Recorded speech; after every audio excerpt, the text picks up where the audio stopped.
Good day, my dear learners, and welcome to Tirat Past Network, DepEd Candon City Teleskwela, Kanlungan ng Kalaman, tungo sa kausayan at kaunlaran.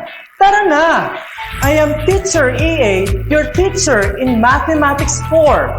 Are you ready to learn, explore, and engage in the world of numbers? If you're ready, let's get started! This week's episode in Quarter 1 is aligned with the most essential learning competency, which is to multiply numbers up to 3-digit numbers by up to 2-digit numbers with and without regrouping. In today's episode, you are expected to meet the set objective, which is to multiply numbers up to 3-digit numbers by up to 2-digit numbers with regrouping. In order to meet the set objective, we are guided by this question. How do you multiply 3-digit numbers by up to 2-digit numbers with regrouping?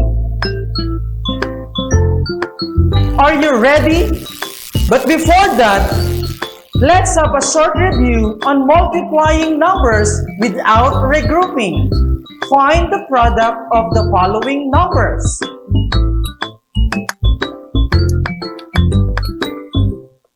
Number 1, 211 times 34. If your answer is 7,174, you're correct. Number 2, 402 times 12. If your answer is 4,824, you're correct. Number 3, 514 times 11. If your answer is 5,654, great job! Number 4, 123 times 33.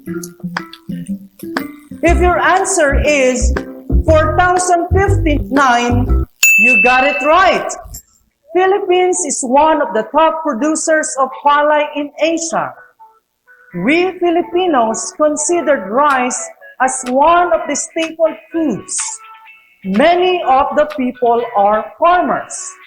We regard them as heroes because without them, there is no food placed on our tables. That's why farmers are important to us because they provide us food to eat. So, we should be proud of them. Now, I have here a problem. Let's read and analyze. Then after which, we're going to answer some questions about it. Roberto harvested 105 kilograms of palay. He sold them at 16 pesos a kilogram. How much did Roberto earn? Did you understand the problem? So let us answer the following questions. First, what is asked in the problem? Correct. If your answer is the earnings of Roberto. Number 2, what are the given facts? Excellent. It's 105 kilograms of palay and 16 pesos. Number 3, what is the operation to be used? You're right, it's multiplication. And number 4, what is the number sentence? Very good. 105 times 16 equals n. How will you solve the problem? Here are the steps in multiplying 3-digit numbers by 2-digit numbers with regrouping. Number 1, multiply multiply the ones place of the multiplier to each of the digit in the multiplicand to get the first partial product. Multiply 105 times 16. We multiply 6 times 5 equals 30. Write 0, regroup 3. 6 times 0 equals 0, plus 3 equals 3. 6 times 1 equals 6. Therefore, 630 is our first partial product. Step 2. Multiply the tens place of the multiplier to each of the digit in the multiplicand to get the second partial product. We multiply 1 times 5 equals 5. 1 times 0 equals 0. 1 times 1 equals 1. Then, 105 is our second partial product. Finally, add the partial product to determine the final product.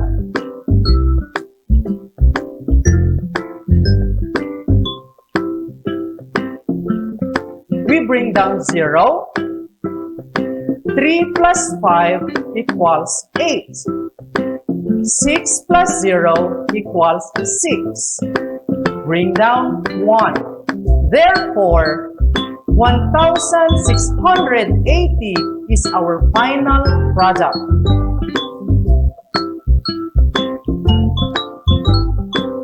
To state the final answer, Roberto earned 1,680 pesos. Let's have another problem. Bong receives a daily allowance of 185 pesos. How much does he receive in 25 days? What is asked in the problem? Yes, it's the amount of money which Bong will receive in 25 days. What are the given facts? We have 185 pesos as his daily allowance and 25 days. What is the operation to be used? You got it right. It's multiplication. What is the number sentence? Excellent. It's 185 times 25 equals n.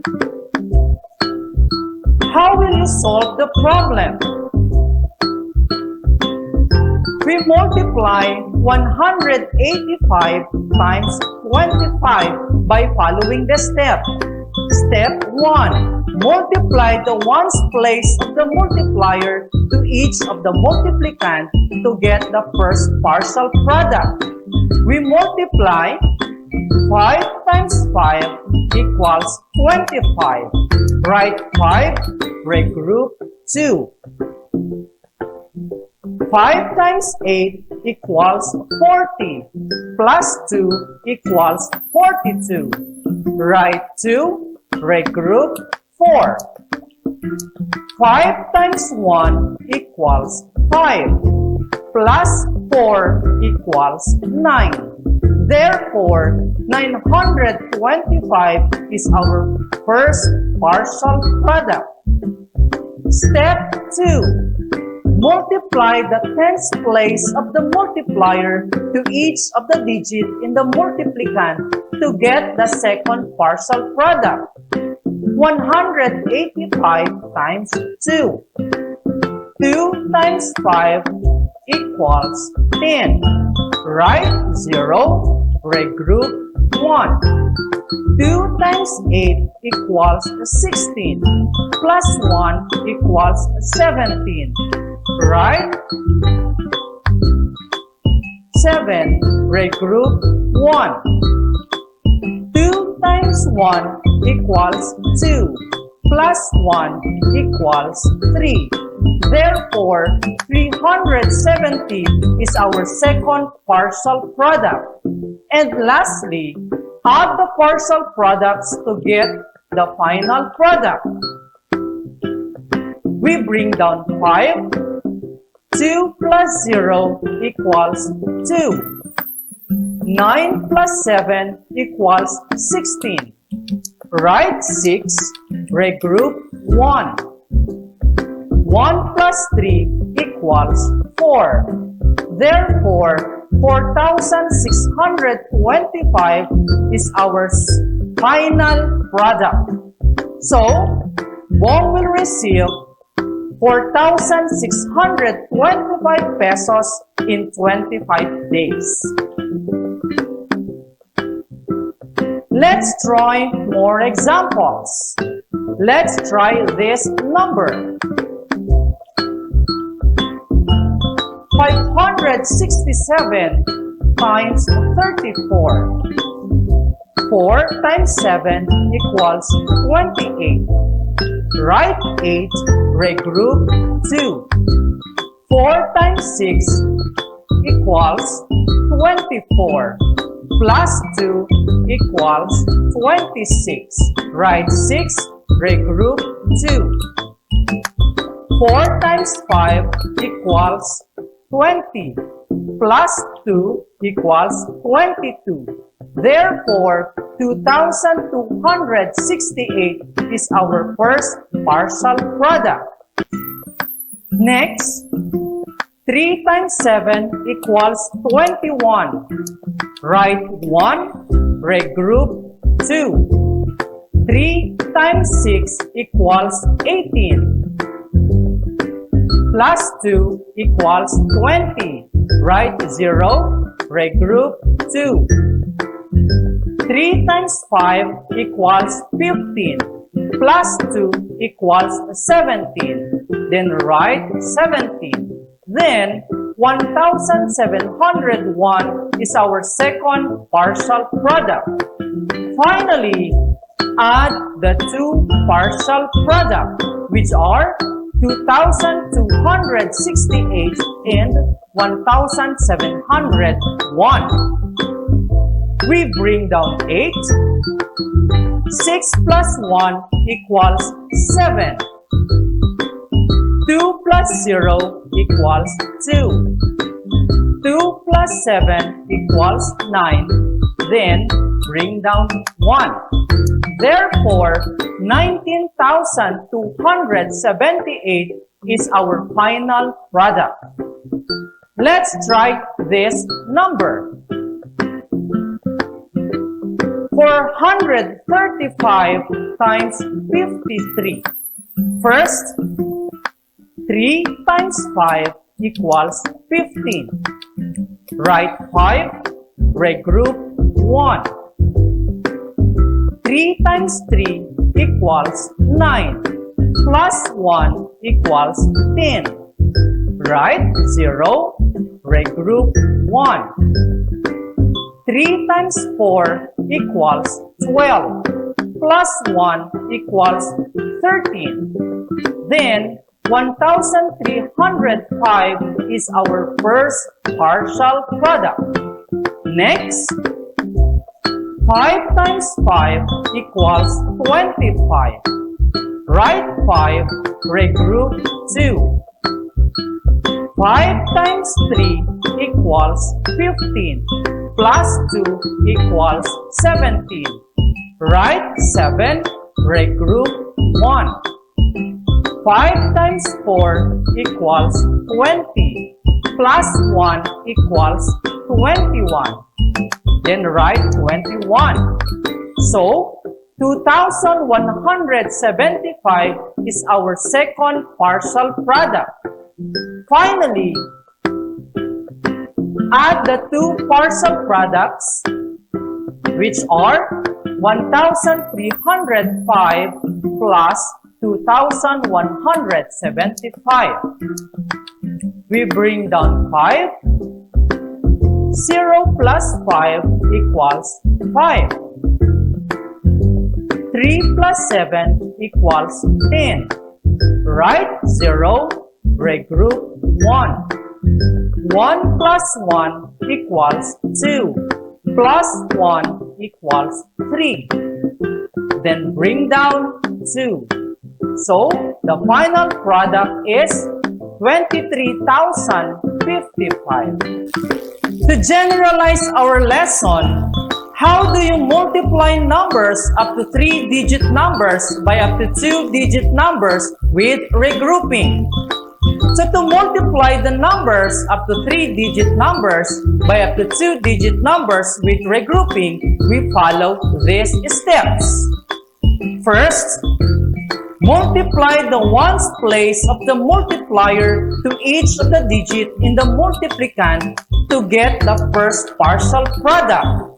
Regroup if possible. Number 2. Multiply the tens place of the multiplier to each of the digit in the multiplicand to get the second partial product. Regroup if possible. Finally, add the partial products to get the final product. Check and assess your understanding. Try to do this. Find the product of the given numbers. Number 1, 678 times 35. I'll give you 25 seconds to answer. Begin.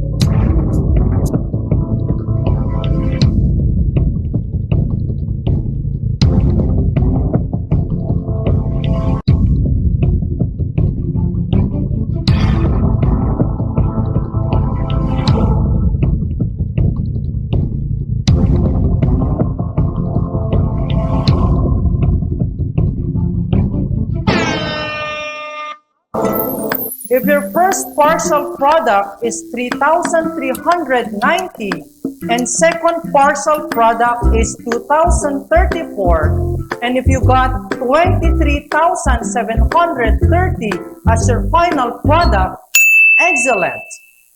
Number 2, 345 times 23. I'll give you 25 seconds to answer. Begin.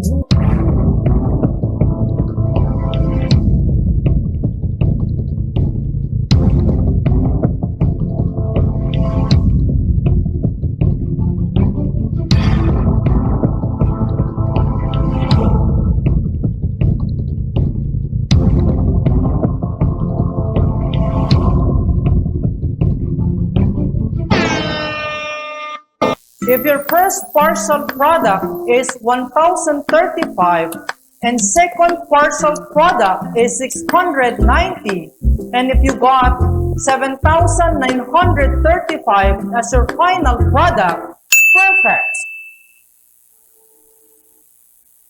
Number 3, 453 times 26. I'll give you 25 seconds to answer. Begin.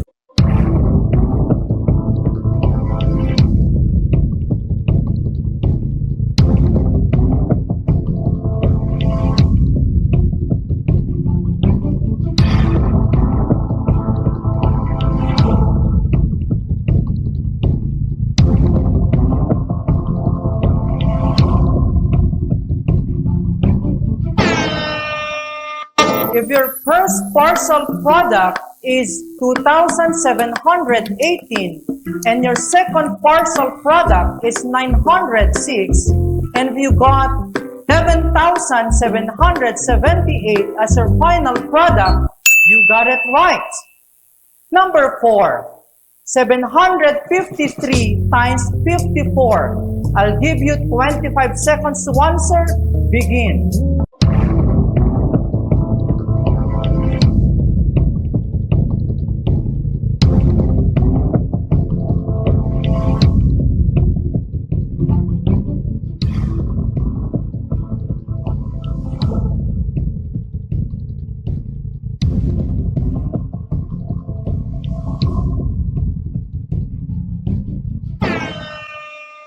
Time's up.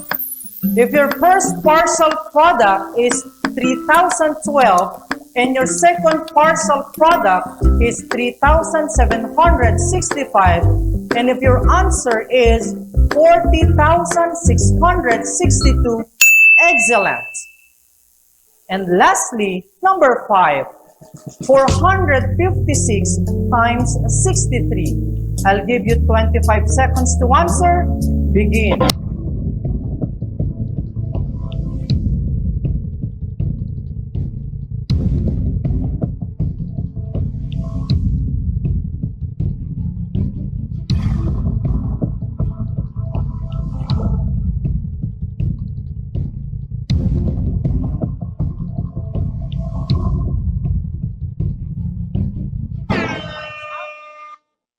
If your first partial product is 1,368 and your second partial product is 2,736, and if you got 28,728 as your final product, very good. Let's analyze and solve the problem. Mr. Cruz has a coconut plantation. There are 625 coconut trees in a row. If there are 34 rows, how many coconut trees are there in all? So let's answer the following questions. What is asked in the problem? Correct. The number of coconut trees. What are the given facts? Excellent. It's 625 coconut trees and 34 rows. What is the operation to be used? You're right. It's multiplication. And what is the number sentence? Very good. It's 625 times 34 equals n. To solve, I'll give you 25 seconds to answer. Your timer starts.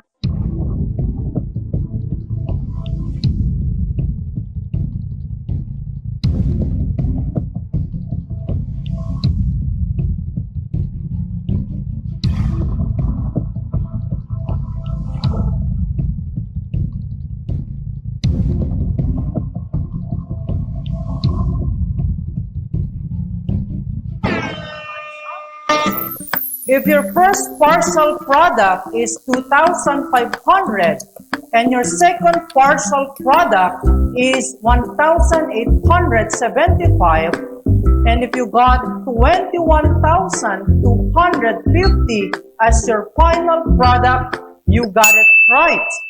Therefore, there are 21,250 coconut trees.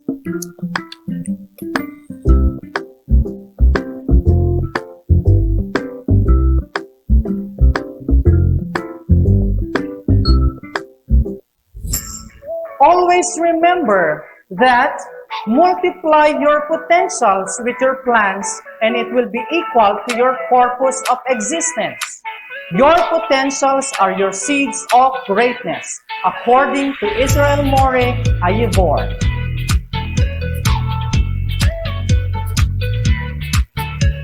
I hope you have learned something today. Again, I am Teacher EA. See you again on our next episode. Thank you and God bless. Goodbye.